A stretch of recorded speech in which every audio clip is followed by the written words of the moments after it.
The source meditation, yes, जहाँ पे हर हाजत होगी पूरी.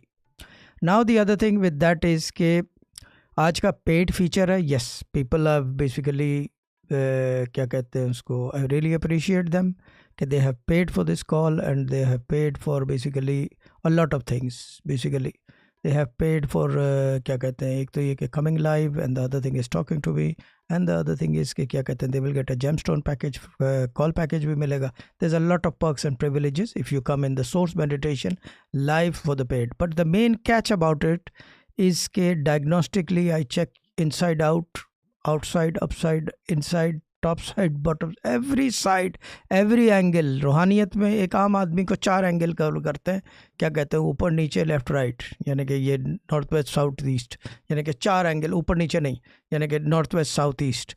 लेकिन रूहानी आदमी को, वो तो सादा आदमी है, सादा रूहानी आदमी को ऊपर नीचे से भी जो है ख़तरात होते हैं. यस, क्योंकि वो रूहानी आदमी होता है, he can see up, he can see down. तो ये कि what's beneath and what's above. तो चीज़ ये है कि क्या कहते हैं, वो चीज़ भी आपकी चेक करते हैं जो आपके मुशाहिदे में नहीं आ सकती, वो भी चेक करके we basically give you a clean chit और give you a resolve to what the problems are. But the main thing is के क्या कहते हैं, अप्रिशिएट जो लोग आए हैं, और बाकी ये कि everyone is welcome and do join this program, क्योंकि थोड़ा लंबा होता है और बड़ी इंटरेस्टिंग होता है, क्योंकि झटके अजीब व गरीब चल रहे होते हैं.